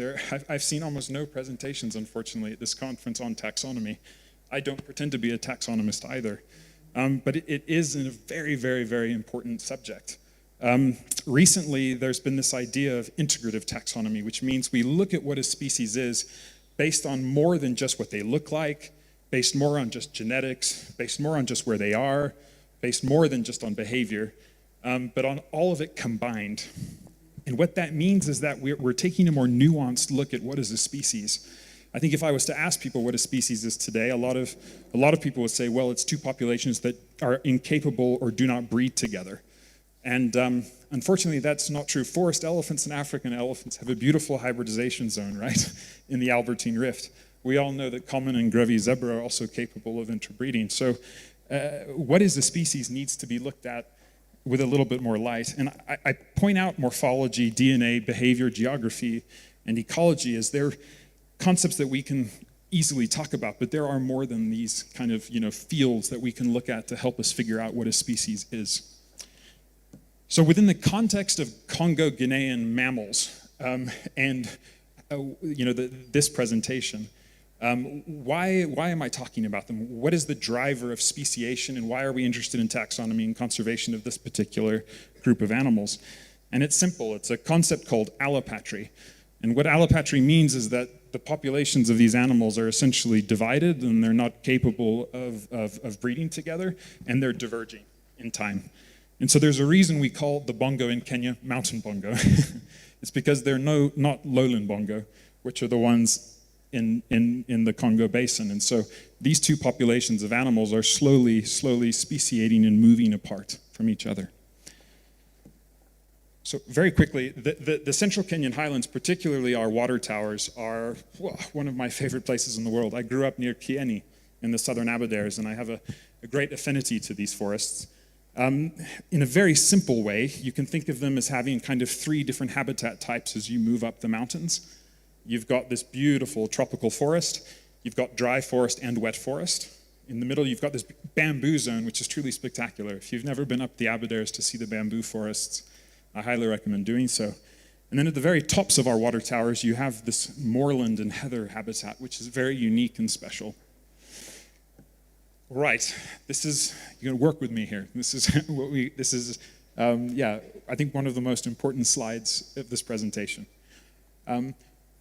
It's hard to imagine right now in Kenya that potentially 10 to 15,000 years ago, there was a tropical forest corridor that linked the highlands of Kenya all the way to Congo.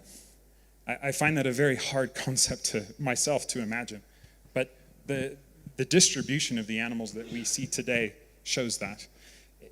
The way that Moreau and Kingdon talk about it in a lot of their work is that 10, 15, 20, potentially even 100,000 years ago, East Africa was much colder and much wetter. And what that means is that the three habitat types that I showed you on the previous slide had essentially shifted down in elevation significantly. So you can imagine for every degree or every 2 degrees of a cooler climate, those habitat types were able to kind of exist at lower and lower elevations. Hence this DEM in front of you. The color to pay attention to in this DEM is the yellow color, kind of the awkward yellow. That is potentially where the corridors were of forests that connected the Congo-Guinea basin to the central Kenyan highlands. So essentially around Lake Victoria. And you can kind of look at this map and start hypothesizing about how species had moved through this landscape previously, but I could spend 20 minutes talking about this image. But let's get to the animals because they're much cooler. So to begin with, I want to bring up the mountain bongo. I think Kenya is really advanced in the way they're thinking about the conservation of the mountain bongo because it is not its own species. The mountain bongo, as per the IUCN, is a subspecies, but I think Kenya has taken an extremely proactive stance in treating it as a species of immediate conservation concern, which is great. This is a picture I took in the Aberdares, I think about a year ago. It was the first time I'd ever seen a bongo and in the wild, and it was, I think, still to this day, one of my favorite mammal watching experiences of all time. Now, the real question is, what is the difference between lowland bongo and mountain bongo? How should we think about these two populations? So there's a lot of work that needs to be done looking at the genetics of these two populations. But just based on morphology, I think there's one extremely important feature that differentiates these two populations. These are both bull mountain bongo. This is a picture from, I think it's Congo, from Congo-Brazzaville. And then, of course, this is a bull from the Aberdares. You can see that our mountain bongo are almost black on the front half, and they are much bigger. And that difference in size is hard to see here, but they are just much more robust and weigh a significant amount more than their lowland cousins. But, I mean, truly spectacular animal, and we're very lucky as Kenya to have them. All right, the next species is the giant forest hog. I don't think I've ever seen a presentation on giant forest hog, ever. Despite the fact that this is a mammal that weighs over 230 kilograms and is a common feature of our central Kenyan highlands. I can see Francis and Koito here in the Mara. I don't know if you know Francis, but this animal is also in the Mara, unfortunately. Unfortunately, I think they're going extinct in the Mara at the moment, which is quite sad. No work ever has been done on giant forest hog taxonomy from a genetics perspective that I can see online. And the subspecies that is currently recognized as being in Kenya is the nominate, and they are the largest subspecies, which means they are the largest pig in the world. So this is the largest pig species, but the one in Kenya is specifically the very, very largest of them all. There are some other morphometric differences. No idea about the genetics, but these are definitely isolated populations we have in Kenya that I think are of serious conservation concern. All right, the yellowback duiker. Most people, when I mention this species within the Kenyan conservation context, have no idea that they occur here in the country. In fact, this image here, taken by Evans Uya during his master's program at Masai Mara University, is, to the best of my knowledge, the only color image of one in the country. And this was taken in the Mau Forest Complex. So the yellowback duiker, what is the status of our understanding of them in Kenya from a taxonomic and conservation perspective? It's essentially zero, unfortunately. They're one of the largest, I think they might be the largest duiker species in the world. And this particular image on the left comes from Gabon. I tried to study these two images to see if I could see any differences between them, but I think the image on the right, unfortunately, is just not good enough yet. So there's a huge amount of opportunity here with yellowback duiker for us to kind of advance our understanding of this species taxonomy and conservation within Kenya. Oh, I gotta hurry. Black-fronted duiker. This is a very exciting mammal, one that I care a huge amount. I think it's got the highest probability of being treated as a species very, very quickly. This species is endemic to the heather region of the Aberdares in Mount Kenya, and there's an isolated population on Mount Elgon. You can see the black-fronted duiker, the top picture there and the picture furthest on the left, that's the black-fronted duiker from the Congo Basin. And then this little guy here on the bottom, and then on the right there, that's the black-fronted duiker from Mount Kenya and the Aberdares. Morphologically, they're very, very different than one another. The subspecies hooki is much, much smaller, more diminutive. It has a much shorter muzzle. It's got a different fur color, a bright white tail, and it's just a very, very different animal. And so I think if we were to look at this species from a genetic perspective, which has never been done, it would be very, very clear that this is a species worth splitting. When they've looked at other black-fronted duiker subspecies in the Albertine Rift, they've split them very, very quickly based on genetic sequences. So this is a huge opportunity for Kenya to gain a new endemic mammal, which is exciting. This, to the best of my knowledge, is the only publicly available image of the Mount Elgon subspecies of black-fronted duiker. This is Fosteri. I'm going to hurry quickly because golden cats are fun and they're enigmatic in Kenya. This was an image taken by Liam O'Mara in 2016. He had set a camera trap near his work site in the Aberdares just for fun. And he caught this little cat walking down the road, and it intrigued me. And so we went to the Aberdares together, and I spoke with him. And his team kind of kept a lookout for them. Unfortunately, Joseph Mwaru, one of his team, found a dead golden cat on one of the roads that bypasses through the southern Aberdares. But this was the first specimen ever from Kenya, and it's now lodged in the National Museums of Kenya. It's the first confirmed record of golden cat in Kenya since 1947, and this was a few years ago. Since then, Liam and I have just played around for fun, and let's see if this plays. It's not going to play, so we'll move on. But this is the best image to date of the golden cat. very similar to a caracal. Essentially, we only know that for certain that they're in the southern Aberdares, and there's a huge amount of work that's needed to research and study this population. At the moment, we only know that they're there, nothing else. And we don't know if they're present in any of the other central Kenyan highlands. All right, Jackson's mongoose. This is an interesting one. Jackson's mongoose was split immediately when it was described in Kenya, and there was no even attempt to compare them to their Central African cousins. And so this is a near Kenyan endemic. In reality, I think their taxonomy needs to be reviewed slightly. The question is how similar are they to black-footed mongoose? You can see they're very different than white-tailed mongoose based on the structure of their head. They also really like siafu, and you can see this individual's covered in siafu. To the best of my knowledge, these are the only color photographs of the species available. I'm very grateful to David Goulden for letting me use them in this presentation. This is another, you can see the jawline, very robust. They're also called dog mongooses. So the picture on the left is the Central African cousin, which is black-footed. And then this is Jackson's mongoose. You can see their head structure is remarkably similar. And yeah, very curious what a genetic analysis or any other research on these two populations would show. All right, we'd already heard about the Mount Kenya Poto. There's only been one specimen from 1910 collected. That's the one on the right. This is a photo by Robin from Kakamega Forest. We need to desperately find Mount Kenya Poto. It's kind of stuck in Chuka Chogoria Forest. No one's ever really looked for them. But I have a feeling that when we find them, they'll be special. And then finally, red-legged sun squirrel. The picture on the left is one taken in the Mara. The picture on the right is one from the Aberdares. And this particular individual on the right is almost 100% just a different species, and no one's just ever bothered to look at them. But this would be subspecies Kenyae. So we need to come up with some name for this red-legged sun squirrel, but it would be endemic to Kenya if it was properly described. And so that's it on the Congo-Guinea mammals. If any of you would like to chat more about this, I'm extremely interested in brainstorming how we could begin working on these species more as a research community in Kenya. All right, moving on. Just as you transition to the next one, with the few minutes left, Stratton, if you may allow me to give a quick announcement as you straighten that out. There is going to be lunch served where it was served yesterday for all of us, RMK Restaurant.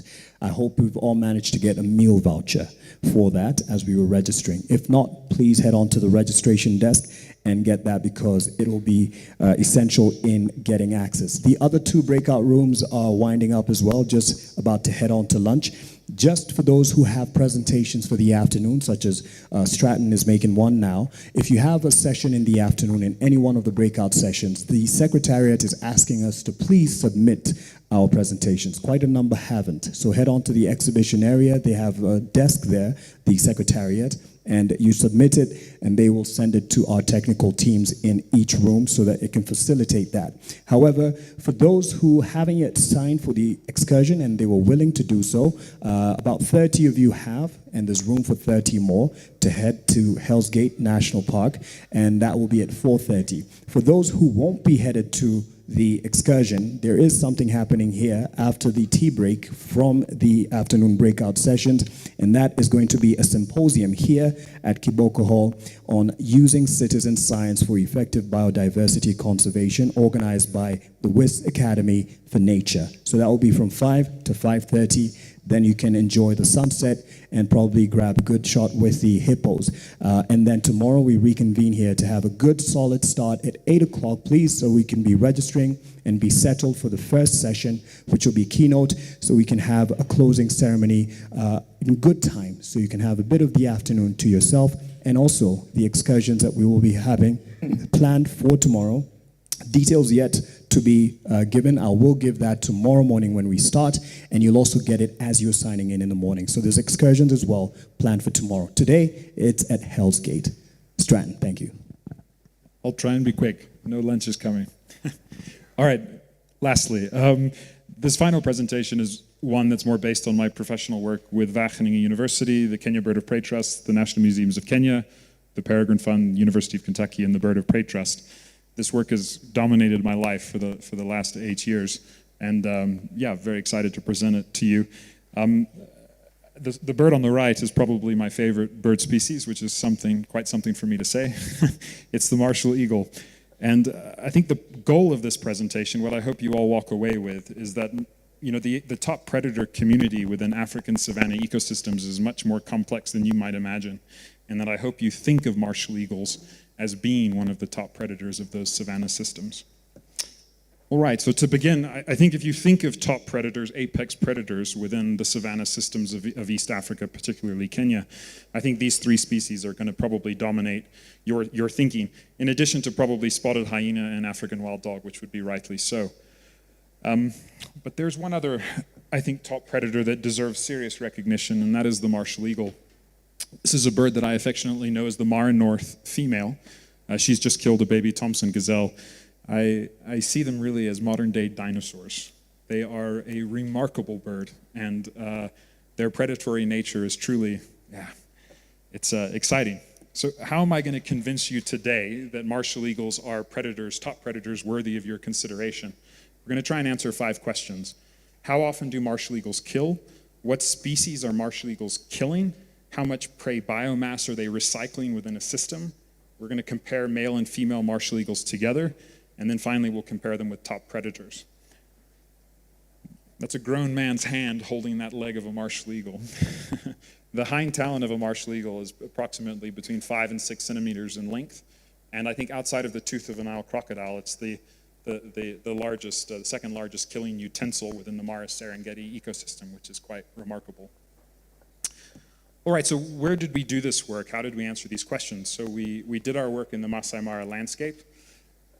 The Masai Mara is 2,500 square kilometers in size. It's got a bimodal rainy season, which is now transitioning just to one rainy season that never stops. But we get a lot of rain. It's at the equator, which means we've got an even amount of sunlight, as you all know in Kenya, lots of diverse habitats, diverse flora and fauna, and because of all of this, an extremely high predator density. If you're paying attention in the picture, you can see there is a leopard in the tree checking out an elephant and a topi. Okay, so how did we begin answering these questions? These are not easy questions to answer, and it all rests in this little transmitter. This is a 27-gram transmitter that was made and designed by a gentleman who's unfortunately passed away. His name is Theo Gerrit. He designed this transmitter to help us understand these kind of behavioral patterns of the Marshall eagle. So we began this work in 2016, and we tagged, for this particular question, 21 adult Marshall eagles, 13 males and 8 females.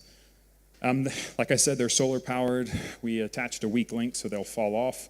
I think what's impressive is to this day, some of these transmitters are still functioning almost 10 years on. So our ability to put a transmitter on a bird and to get really long-term data is truly remarkable. I mean, these little solar powered devices are changing our understanding of raptors broadly.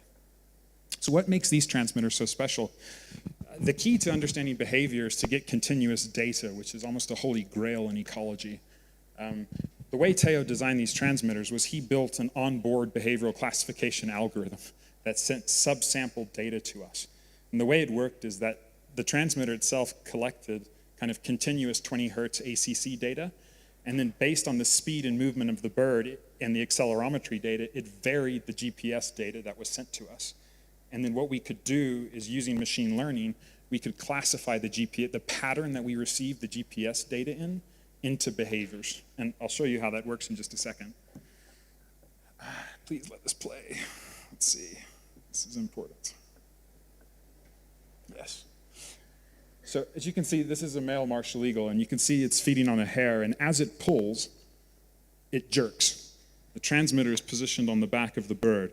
And so that jerking pattern, the transmitter can actually record, right? And then that tells us that it's eating.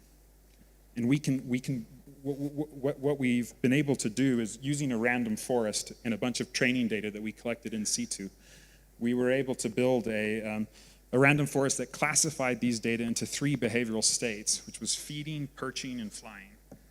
And we were able to do that with an F1 score, for those of you that are familiar with machine learning, of 0.94, which is pretty good. So that means we had a precision and an accuracy in our behavioral classification model of 0.94.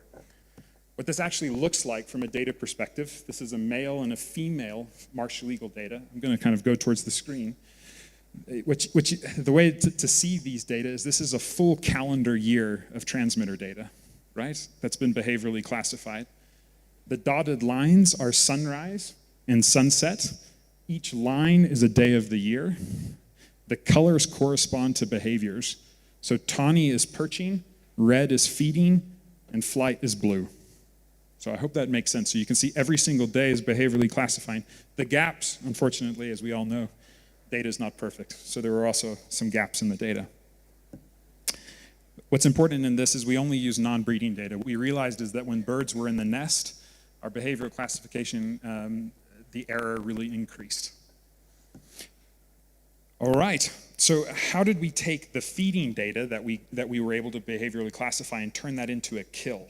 So what we said is that as long as there were 3 bursts of what the algorithm identified as feeding in a row, we clumped that into a kill. And then what we said is that as long as the tolerance distance between those bursts was less than 500 meters and the time was less than 20 hours from the end, we lumped it into a kill, if that makes sense. And then what we did is, I am not a machine learning specialist, and I doubted this. And so we went out into the field to ground truth it, and we went to 96 kind of randomly selected, but also we also had to be reasonable with what was truly random just because of our ability to ground truth these locations. But we went to 96 algorithm predicted kill locations, and we found prey remains at 89 of those locations, which is pretty good. And then this is kind of like what we would find at those locations. So this is what a white-bellied bustard kill is, and this is what an impala kill of a marshal eagle would look like. Yes, so you're able to identify your false positive rate potentially doing this way, even though I'm not so sure if you don't find prey remains, it wasn't a kill. But false negatives are much more challenging. Fortunately, the Mara Serengeti has an abundance of photographers, and so we mine social media and other online platforms for citizen science observations of tagged marshal eagles feeding. And we were very fortunate to receive 31 unsolicited citizen science reports of tagged marshal eagles feeding, and the algorithm confirmed 29 of those. The only 2 that it failed to identify was a marshal eagle that killed a corn crake, which is an extremely small bird, and a guinea fowl chick.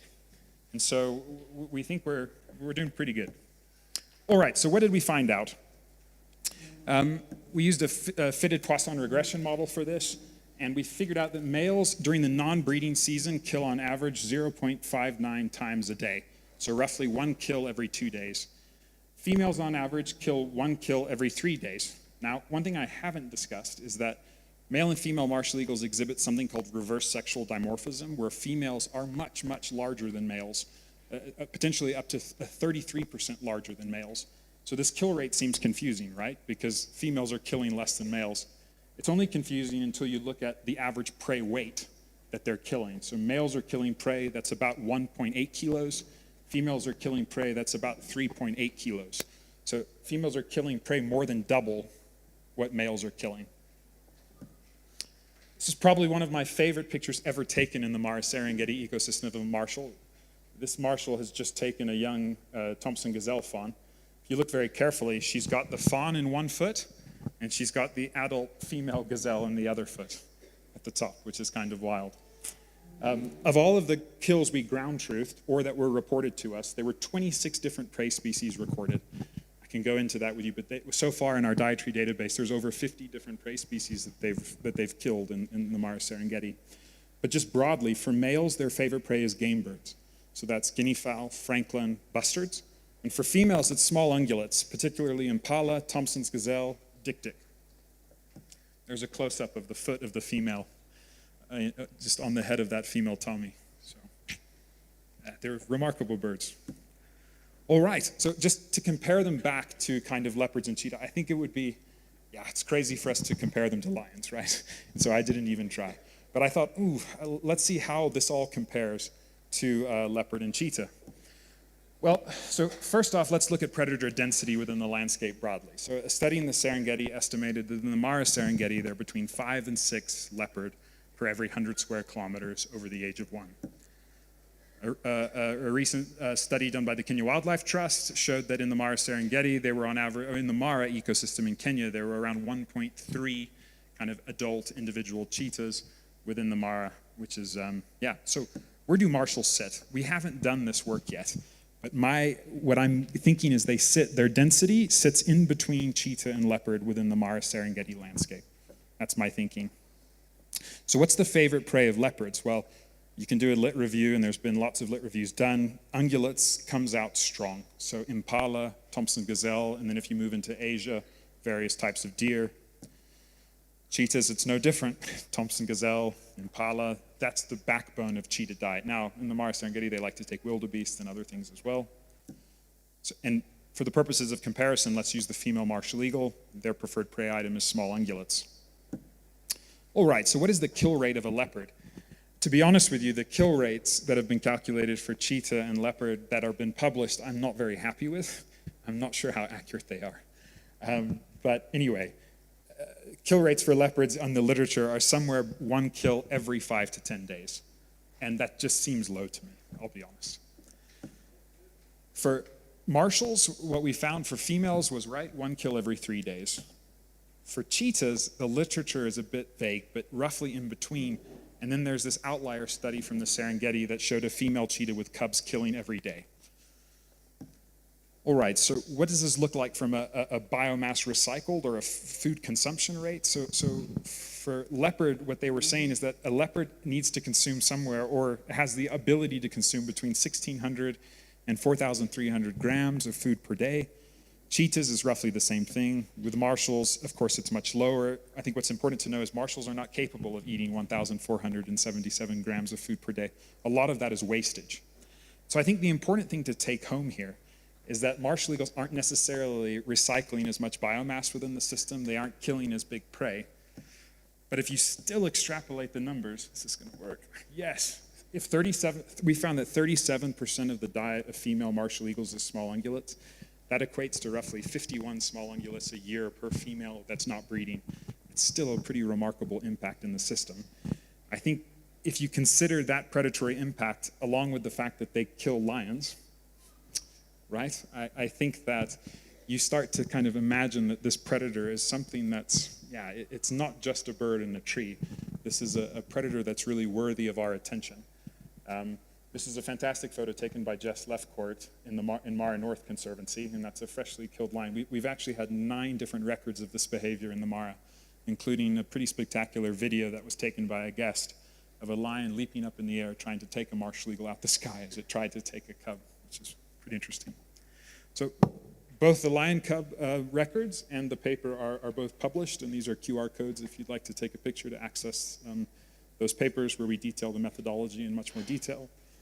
Of course, this work would not have been possible without incredible support from many, many, many, many different partners. Lots of references in this study.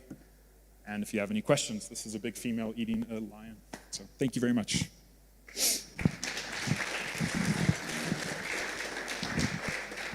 Thank you very much, Stratton, for managing time. And that is a lot of information to digest, from the bongos to the giant forest hog to the martial eagle. I'm asking myself, who is the king of the jungle? Is it the martial eagle or the lion? So now it's time for us to take very burning questions because of time for the presenters before we break for lunch. So let's have some burning questions from the participants.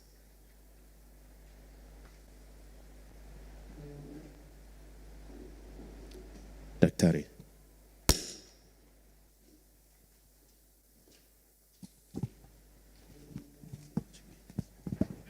Thank you. How much does it weigh, this bird?